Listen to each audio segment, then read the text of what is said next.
Scott, we're live. Welcome to the Builders and Funders Show. Oh, well, hey, thank you so much for having me. Absolutely. Well, let's start with your story. I remember when I met you at the Indianapolis event, you mentioned a couple really cool things growing up on a small town in Indiana, becoming a Marine, building a $1 million company, now building Squillo. Let's go over the story. How'd you get here today? Yeah. So I was born in a small town, which I actually just moved back to. I've got three kids now, so having a family nearby for some daycare actually is really, really nice. But yeah, so my small town, I didn't have much opportunity here, and I switched schools my senior year, and almost none of my grades transferred. So like college, just like opportunities for college, just like vanished pretty much. Um, and I had one of those like axes to grind with my old school counselor who said, "Well, you're never going to get into this school." And I was like, "Well, I didn't want to get into that school." And they're like, "Well, you're not going to get into this school." And I was like, "Well, I didn't want to get into that school either." So they just like completely stopped supporting me. So I had to kind of make my own way. And I joined the Marine Corps. But like that whole story of making my own way began super, super early on. I was born into a broken home, extraordinarily impoverished home, but just with a wonderful mom and two older sisters. Um, and uh, and and I know I'm still privileged. Don't get me wrong here. Like I'm still privileged by like, but it was pretty bad. Like one year for Christmas we got brownies type bad. And like, but still, that's awesome, right? Because some people don't even get that. I got the bite for an entrepreneurial spirit right away. I set up a lemonade stand when I was like 4 or 5 years old, and of course that inspired the neighbor kids to set up a lemonade stand across the street. And then suddenly I had competition, so I went to go beat them by doing door to door deliveries of lemonade. Right, so it's like that's how you capture the market, and like that's how I always wanted to do things. And then I became a paper boy at the Lebanon Reporter when I think I was 10 years old, and I had to go collect and make money that way. And that's what I used to buy my first computer and so many other different things. And I got into programming really, really early on. My mom remarried a computer programmer, and I just fell in love with the machines. So my first one was like 386, and it was just great. And when I bought my first one, it was a Pentium 2. These are like names that make no sense anymore to a lot of people, but like at the time they were just great machines. And so I really got into like web programming. It was so accessible, especially for something like just as the internet was kind of popping out. I'm squarely a millennial. Um, and when I joined the Marine Corps, I actually joined as a totally odd job, very very strange one. I had to apply for it. I was a combat illustrator. That's a 4611. They don't exist anymore. There was only 11 of us, anyways. And that was attached to combat camera. But because the job was so odd, I ended up kind of getting forgotten about a lot of times, except when they had to move a ton of data around, and I just happened to be good with computers. So I built network systems so they could move their photos and videos around, and have backups and redundancies. And also, I wrote a little bit of software to like help deliver the historical documentation that was our mission at the time. Um, and in fact, combat camera's gone in the Marine Corps now too. Like that, and now it's all part of what public affairs is. Yeah. Anyways, that's another story for another day. But yeah, so um, that background of the Marine Corps um, just was not for me. I don't like getting yelled at a lot. And I decided when I got out, I was going to start a company. And my first company was actually with a bunch of Marine Corps buddies, and it was a media company. And we were building websites and applications and SEO for locals. It went kaput so fast. We had no idea what we were doing. We were 23 years old. But I took another bite at the apple and another bite in the apple, and eventually I become the CTO for the Dollar Beard Club, and a co-founder. And that just happened to have this like perfect timing place that we went into the market with, which is that um, people were just starting to wear beards, and that was just getting back into culture. Box subscription services like didn't really exist. There was the Dollar Shave Club and no other examples. And then there's kind of like this era before Red Pill got really scary, and all those converged. And we went from like 0 to 50 million in our first year, really, really fast. In fact, like we had, I think we started out in the first week and got like 50,000 subscribers too. Like it was nuts. And then people just started kind of piling onto this. We were able to attract some really cool like influencers. And when they would tweet, suddenly we would have 2 million people hit the website. I'm super young at the time, and I'm just booting up like cloud servers as fast as I possibly can. I'm a team of one trying to keep this like multi-million-dollar site running. Um, and that was really the experience that led me into like, man, I really like big scale stuff. Like I like to play where it really counts and it really matters. I got zero sleep, and that was awful. But after that, I just wanted to do that again and again and again. We did another cool project that ended up on Shark Tank, two successful exits, and that really led me into being a fractional CTO for other startups and talking a lot about tech efficiency. Being a lot of times a tech team of one or a tech team of two in a lot of early startups, tech efficiency is the number one way that a technical startup can basically save their bacon. It makes or breaks the business a lot of times. So being able to use and cut out SaaSes, find redundancies, build efficient platforms, and not build it all from scratch either. That's the other trick. And that's really what led me to the idea for Squillo, was that I was really, really tired of building the same software over and over again and reintegrating the same software over and over again. And I said to myself, why can't we just generate this?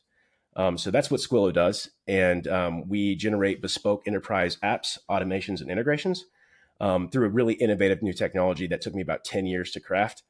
And I'm really, really excited to bring it to the world. And yeah, I can't wait to get going.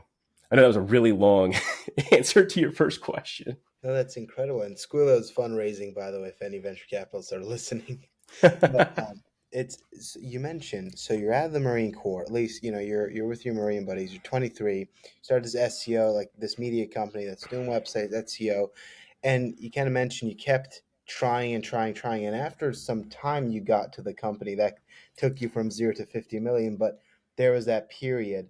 And I was having a conversation with a friend of mine just last night, and I think with every entrepreneur, there's this kind of expectation of like, okay, I'm just gonna start something and it's gonna explode and I'm just going to be a millionaire and I'll make all this money and I'll have this amazing life. But every single founder I talk to, every single person I've ever spoken to has built a company. It's like it's not really like that. You like have a few years where you're just trying stuff, not getting any results.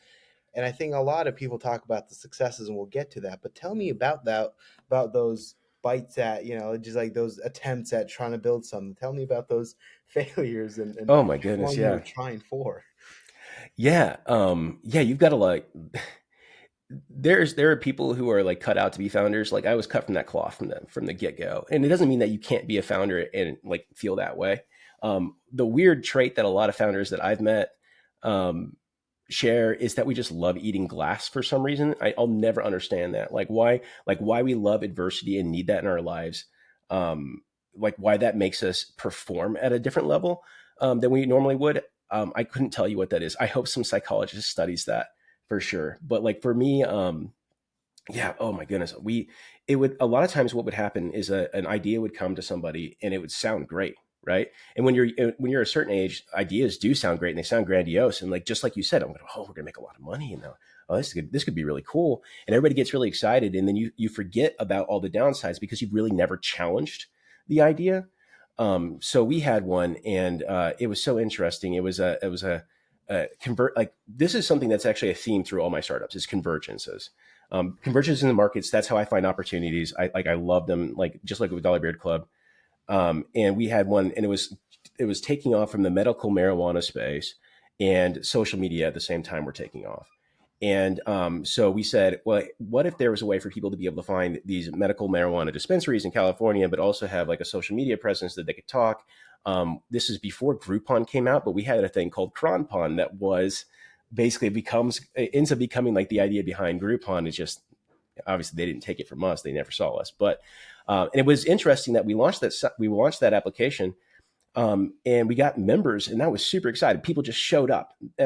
We felt like, oh my goodness, we're off to the races. What a success! And then the numbers stagnated. But what we did see though is in these communities was like a lot of support groups forming, which was really really cool and unexpected.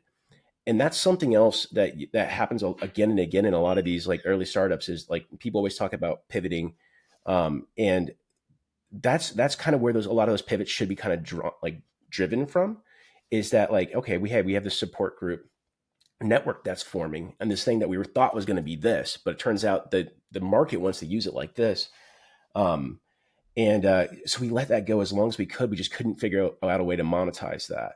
And now it's so interesting because you see these things like GoodRx and like BetterHelp, and like it's they're forming these groups and these social networks, and they're following that footprint.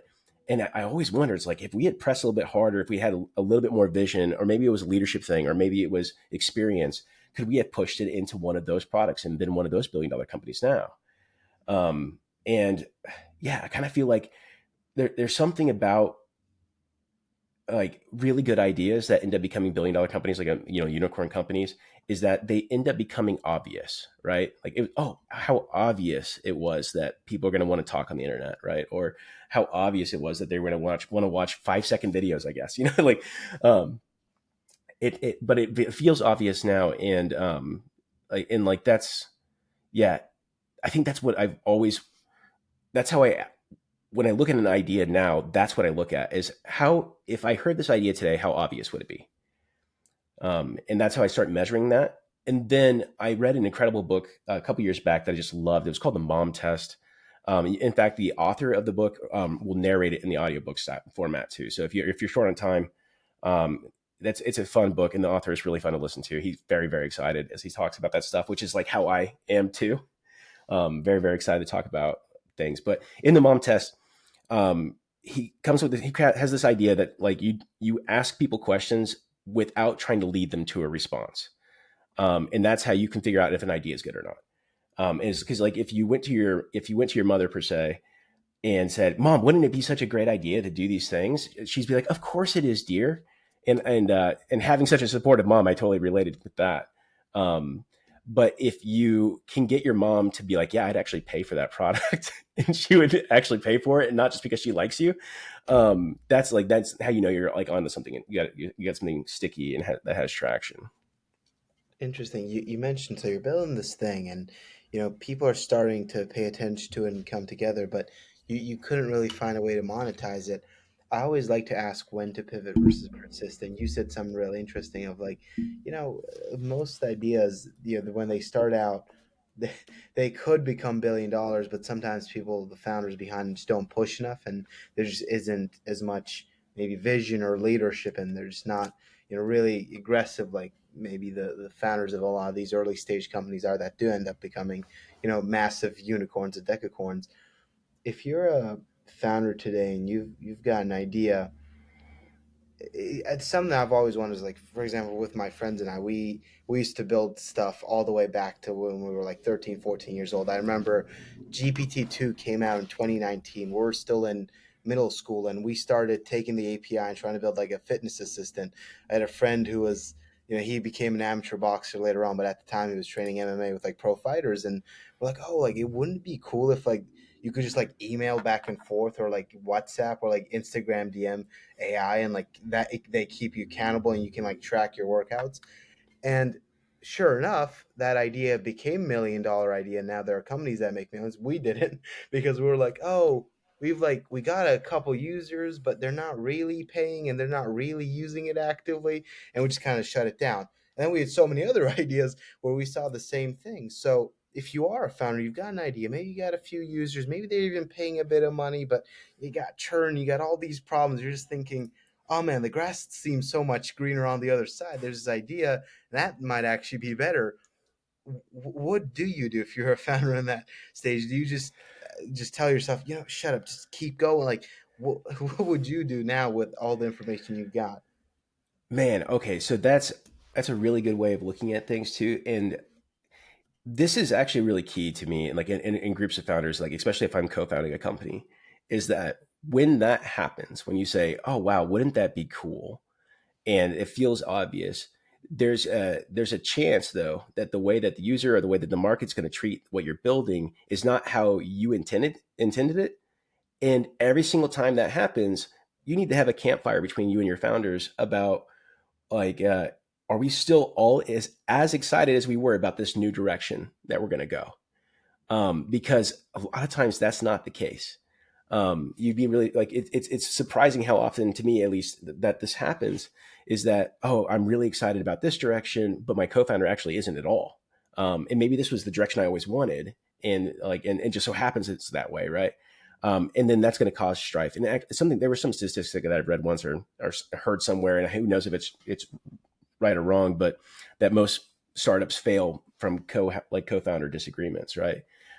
So constantly staying aligned on that vision, um, and the persist versus pivot question. That is so nuanced. Like, I wish there was like a really good way. Um, I wish there was a really good way to answer it, because I love to be persistent.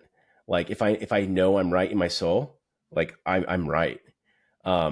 If I doubt myself at all, I'll pivot. Like, I have no problem. Like, this is um this is a gross term, but it really does like encompass what I'm talking about. Is people, like, I come from an art background too, where people say, like, like, just you're putting your baby out there to get slaughtered. Like, especially when you have art critics and that kind of stuff.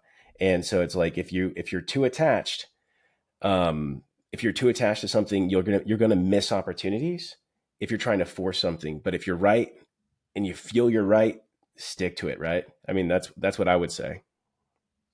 Interesting. So it's kind of like just have as much conviction as possible, and if you see that conviction continuing, you might want to push. But if you start to doubt yourself, and it's interesting on the co-founder part, you mentioned a lot of companies. It seems like die because of co-founder misalignment or problems between the founders.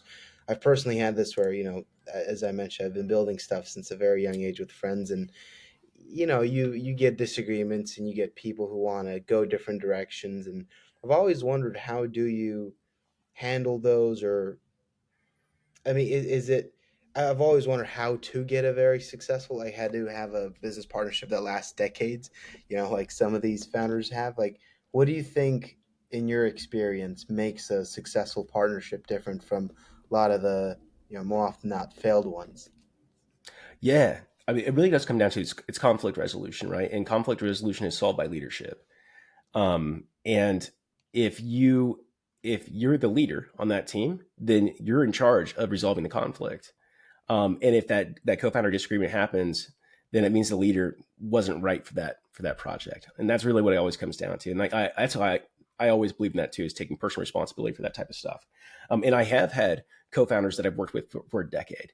And you love them, you learn everything there is about them. You're effectively your work spouse, right? Like, you know a lot.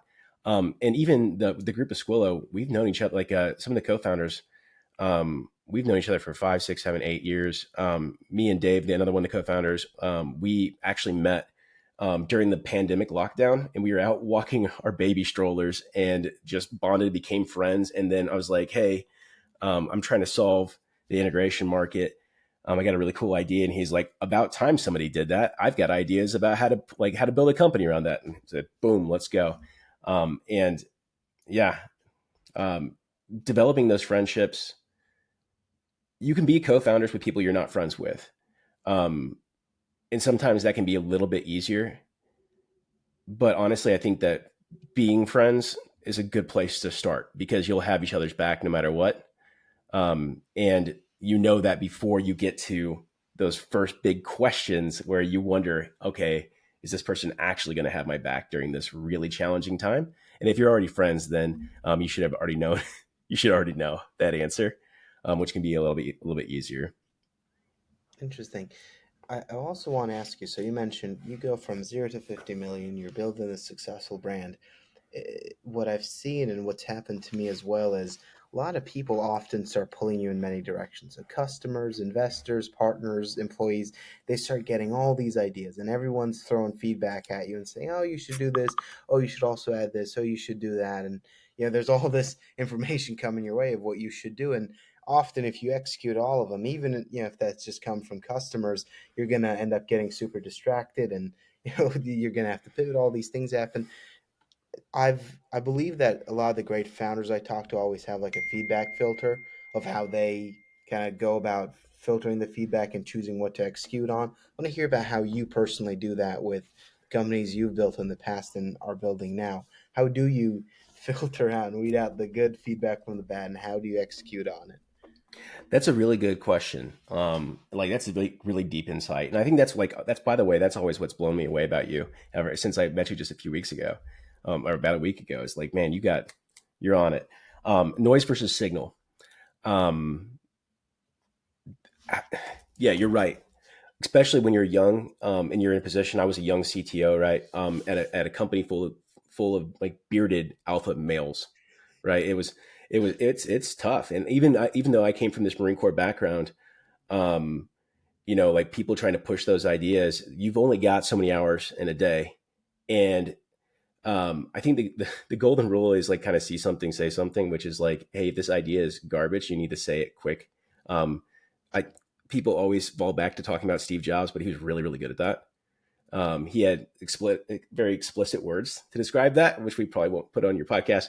But yeah, that's a really good way to start is building those relationships where you can tell somebody to their face that this is not a good idea and they'll listen back.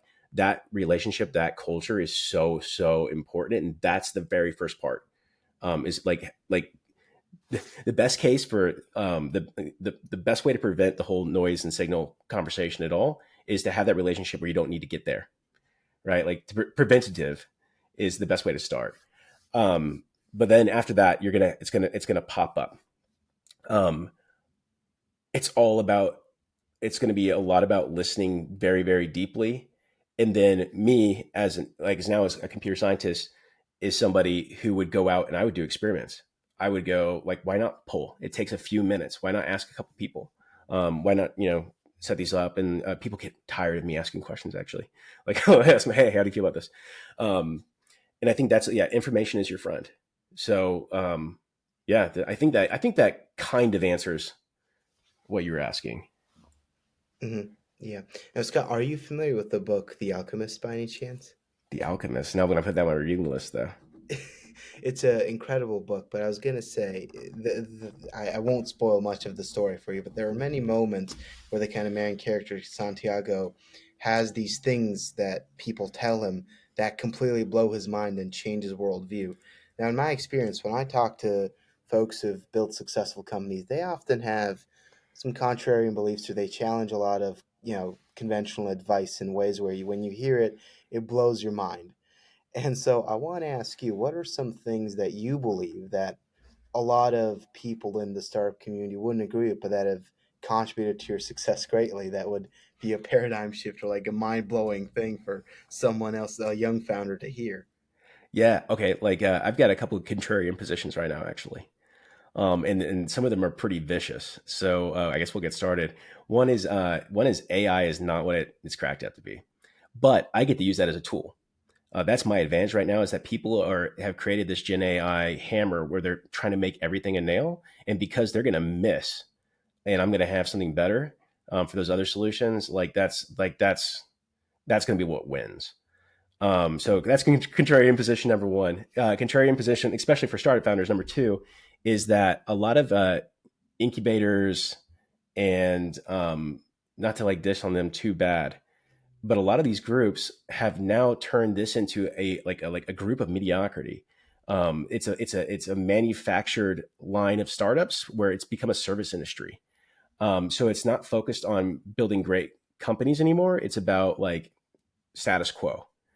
So I think that you've got to be mindful now in that environment. And this is even, I would say, this is even top incubators are kind of falling into this trap. I won't mention which ones I think are here, um, but like now you have to be mindful as a founder that hey, is this thing that I'm hearing from them part of that industrialized system, or is it real? And I shouldn't be asking that at an incubator, right? Like I should be getting the real feedback and that kind of thing. So that's my contrarian position number two, I suppose. My contrarian position number three is that SaaSes will be gone in 5 years. And that's a huge statement because the sat like this year alone, companies enterprises will spend $230 billion on SaaS, software as a service. And I know that there's all this idea too, like a platform as a service, database as a service, everything as a service, like SaaS. I think that's actually a term now, XaaS, right? Everything as a service. Those are all SaaSes. Like let's just call them what they are. Like stop putting the marketing spin on there. It's a software as a service. Um, those will be gone in 5 years. And that's what I'm focusing on at Squillo is building the technology that gets rid of them, a credible alternative to that. And yeah, so that's my contrarian position number three. Um, Probably got a couple other ones, but yeah, we'll save them for different time. Interesting. Let's get into the AI one for a minute. Tell me more about that position because I don't think you got into it too much. Yeah, so like generative AI is pretty cool. And you were using it back at GTP2, and I've dabbled a lot in machine learning myself. And Gen AI is a really neat expression. The models and parameters are getting bigger and bigger and bigger. There is a place where that doesn't make any more sense though. Like if you launch a trillion parameter model, it's not that the model's any smarter really. Like it eventually caps out. So people are saying like, oh, well, eventually we'll get to like this generative AI will get us to something like general intelligence, right? General artificial intelligence. That's just not the case. That's a totally different field of study. But because there's so many loaded terms around AI.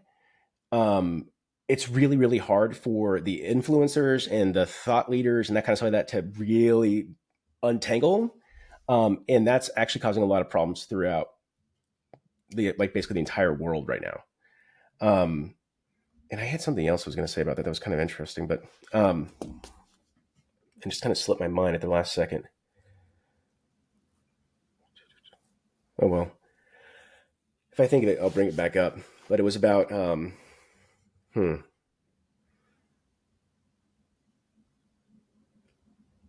yeah. Let's keep going. Yeah, I don't want to take. Wait, I don't want to waste any time. Yeah, that's fine. And then I want to ask you about, so speaking of on the topic of AI, a lot of founders are thinking about how they can implement that in their businesses, and obviously you're building something with it, where you can create custom enterprise apps and in a very short amount of time. But for maybe the average founder who's thinking, oh, I don't want to get left behind by this, I want to make sure that I'm using it the right way, and amplifying my team and my output, how can they do that? Sorry about that. How can That's they all do right. that? How can they go about using AI in their business today? Yeah, that's actually a really, really good point because most like SaaSes, which is pretty much everybody, right? Like something like 100 of them were formed in the last 2 months, um, are now introducing some kind of AI. And a lot of them are changing their last name to .ai, right? Like that kind of stuff. Like they're getting married to this AI thing. And yeah, and AI a lot of times is being used right now to just enhance the performance of the tool that you're using, which is nice because interfaces sometimes can be super misleading or it can be a lot of clicks to get something out of it. So AI being able to speed that up is quite nice, right? Um, but it doesn't actually make you an AI company. It doesn't make you any better. In fact, if it's so much easier to use AI to use your product, then you should be rethinking your product a long time ago. You need to be able to start converging on that. It doesn't need to be the central focus of your business. You should just be using it. The other problem is that like a lot of times data is just completely siloed, especially inside of these SaaSes. It's The average enterprise has 1,000 SaaSes. A knowledge worker will use 14 SaaSes to do their job, right? And then have access to the logins to like 24 of those. That's a ton of applications. That's a ton of silos. And each one of those SaaSes has zero incentive to give up its data. So using AI across your organization, across all of those SaaSes, suddenly becomes like impossible, right? The only way to get that right now is to use a ton of like bespoke or in-house software that you write to actually pull that data. Then you can run your models on it because you also don't want to ship that information over to anybody else either. Like, that you really don't trust anybody.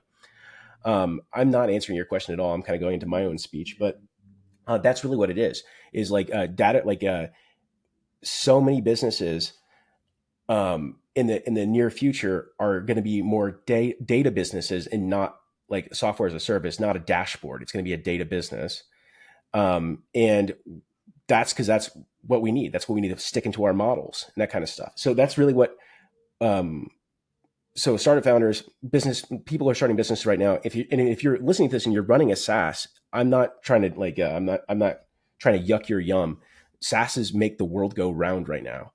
Um, but don't just throw AI in there and to make it a better use of your tool or a better use of your dashboard. Start focusing on how your data is valuable and how you can get your data into enterprises, into businesses, into places that can actually use it, and then make it really, really friendly. Because guess what? You have two customers now. You have your regular human customer and you have an artificial intelligence customer, and that's only going to get like more profound in the next couple of years as AI starts brokering and buying data from different applications. So you need to be setting up your way of presenting that to your new cohort of customer that you probably haven't considered up until just hearing it right now. Yeah. Speaking of sales a little bit, selling to AI agents, the process of going from zero to several million dollars in revenue, that takes great distribution, great sales, which is something a lot of founders struggle at.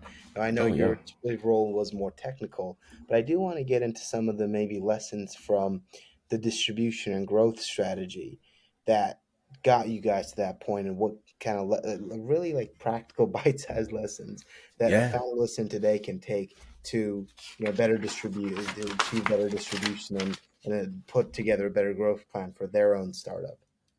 Yeah.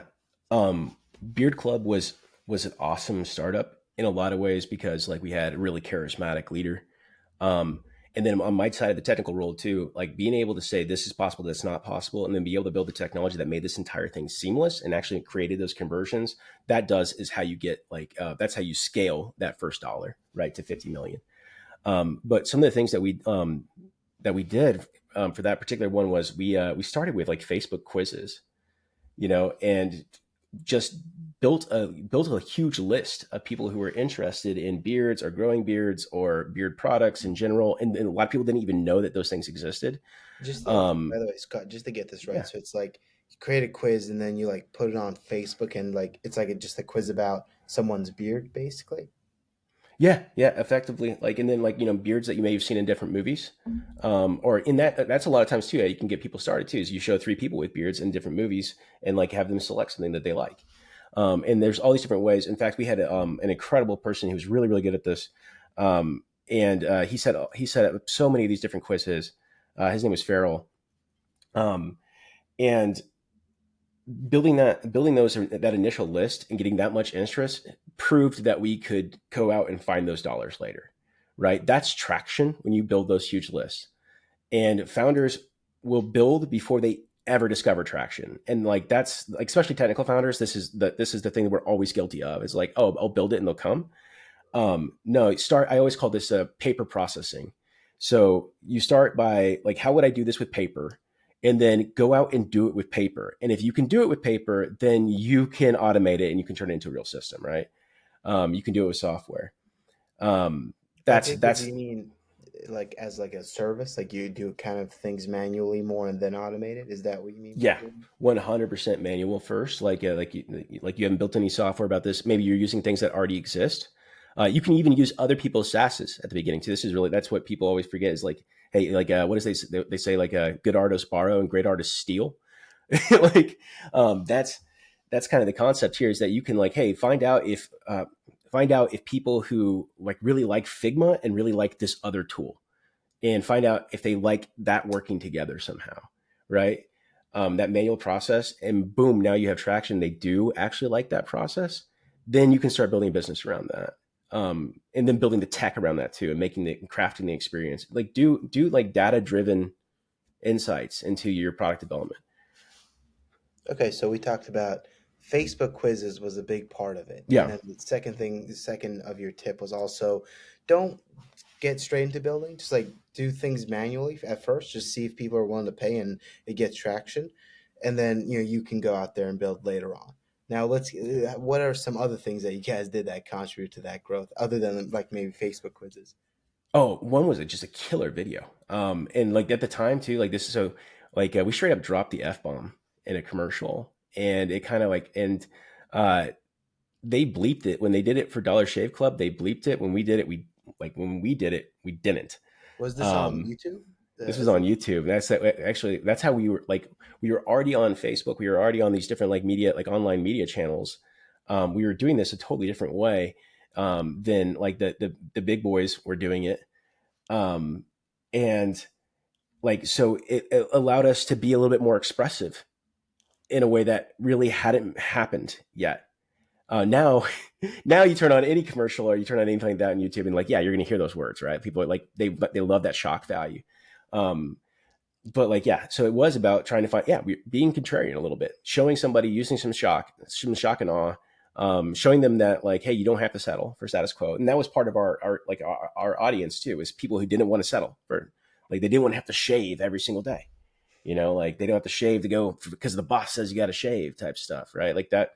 Um, yeah, these kind of like contrarian peoples anyways, like, and then there are so many books, and I'm sure probably all the books about this, about like discovering your different types of audiences, and you're always going to have some kind of audience who's ride or die, right? Like they just love you, for you, and the more different you are, the better, and they can't help themselves. And we built a whole, like, our entire company was that at the very beginning. And we were able to get a lot of people who felt that way into a list, and then into a business, like as customers, really really fast. um, and that's why we got so much acclaim at the time too, was that we were kind of this wild, hairy company, like, right. We looked different, we sounded different, we were using different methods. That's what got like Fast Company interested in us, and wanted to do stories and that kind of stuff. um, and maybe that's the secret sauce, really, is just like constantly looking a little bit different. You should have something that somebody goes, well, that's new, right? You have to have some kind of unique value proposition. And ours was hairy and loud, I guess. All right, there we go. Well, Scott, that's it for the questions I've got. Do you have anything that you'd like to add? Anything, any lessons, any tips, any pieces of advice that you'd like to, mention? Yeah. Okay. So I actually thought of this right before the interview started. And I don't know if people are watching this, but I always have a notebook.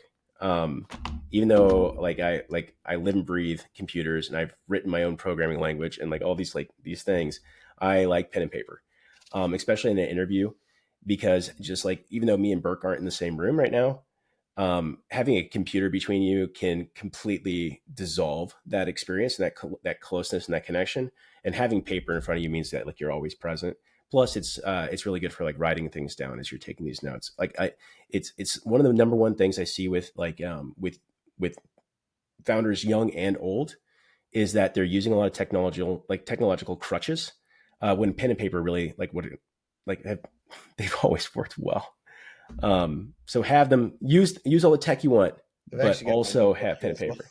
There, yeah. See, hey, great minds. Exactly. And Um, great minds think alike. There we yeah, go. there it is. That's my like that was the tip that just came to me right before we started the call. And then my biggest thing of all is, don't don't stop. If you really want this, just don't stop.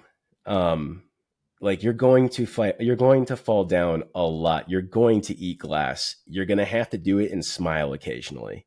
And if you can't do that, see if you can find somebody who can help you do that. Because if you want this at the end of the day, you've got to go out and get it. It is not going to be handed to you. There is no white knight coming to save you. You have to make it happen yourself. That's my last big tip.